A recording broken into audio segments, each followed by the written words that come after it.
are so pretty, pretty, pretty, pretty. Baby girl, you are so pretty. Do you want a better understanding of the ingredients and products you use on your hair and skin?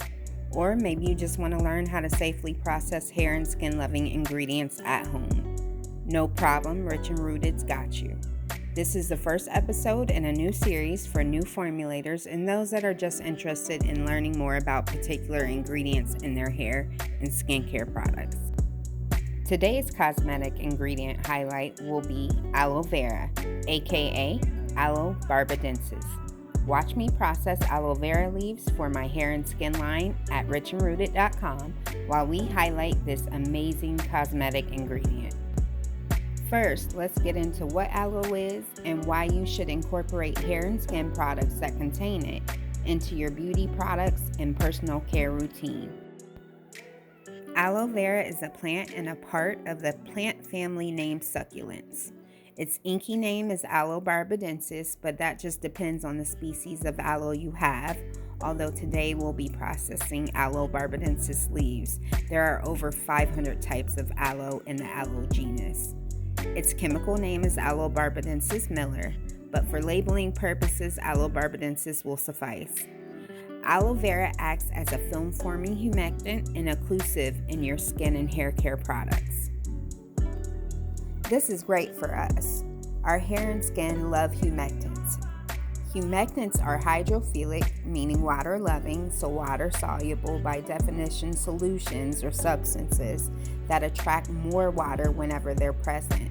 But aloe is great because it goes one step further in creating a film which is protective to the hair and skin and creates a barrier to keep that water in.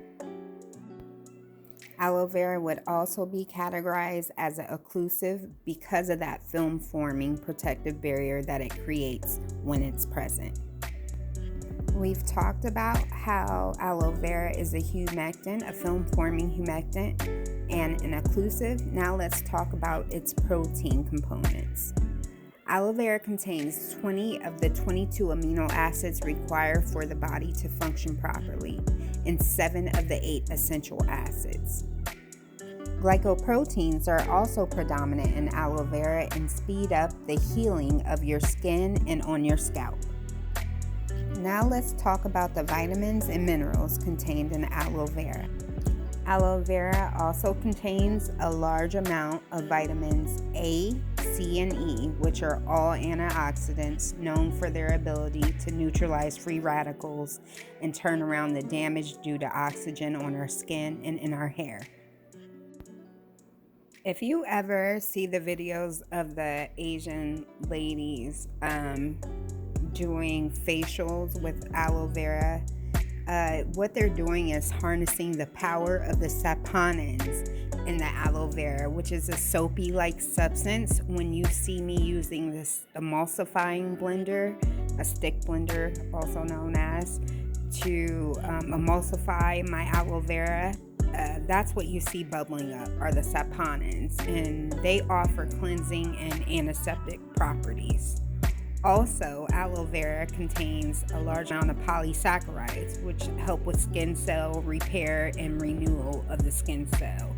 So, also help with healing. As far as minerals go, aloe has them all. Calcium, magnesium, potassium, sodium, zinc, selenium, and they're all essential minerals for human nutrition and function. Before we get into the tips and tricks of formulating with aloe vera, let's talk pH. Aloe vera usually has a pH, a potential hydrogen measurement, between 4.5 and 5.5. But for exact measurements, you'll need a digital pH meter. So why aloe vera is so effective at treating our skin and hair issues, but so gentle on our skin and hair, is because it matches our body's natural acid mantle skin pH measurement of 4.5 to 5.75. Now let's talk formulating with Aloe barbadensis.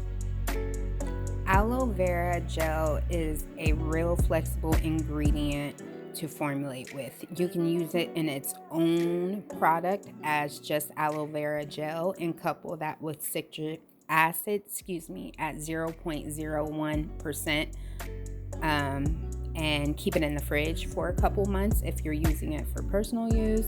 If you're using it in a product, you can couple that with a broad spectrum natural preservative. You can also make an extract out of it at 20% and then 80% for your that's after straining and making sure it's clear. Then you can add that with 80% vegetable glycerin, and it will be an extract. It'll be in a 20% solution, but it will be an extract that will be shelf stable. You won't have to put a preservative in it. It won't have as much aloe content in it. So there are a lot of things you can use it in as an extract in oil, a body oil or a hair oil. But you have to keep in mind, if you're doing that, you have limitations by your product. If you're doing a water and oil emulsion, which is what that is, if you're putting a water soluble ingredient like aloe vera into an oil, you need an emulsifier to facilitate the mixture, the emulsification of those two things, since they're opposites. And so you have conditions as far as how much aloe extract you can use in that. So if you have other extracts that are also water soluble that you'll be mixing with your solubilizer, which needs to be a water and oil, because you're putting these water components in the oil and it's predominantly an oil product, then you have limitations based upon what else you want to add into that oil. For example, if you have 4 water-soluble ingredients and you want to incorporate them into a hair or body oil, and one of those ingredients is aloe at 1%, make sure to keep the rest of the water-soluble ingredients in your formula at a combined no more than 5% for a total of 6% water-soluble ingredients in your formula.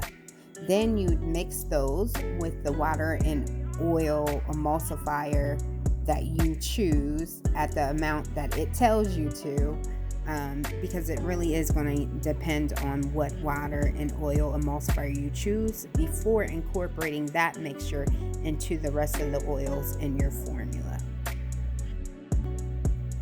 When it was all said and done, after processing our 5 leaves of aloe vera, we were left with 4 8-ounce bottles of clear, beautiful 100% aloe vera middle leaf gel. We plan on doing these cosmetic ingredient spotlights at least once a week. So meet us here next week, and in the meantime, shop richandrooted.com.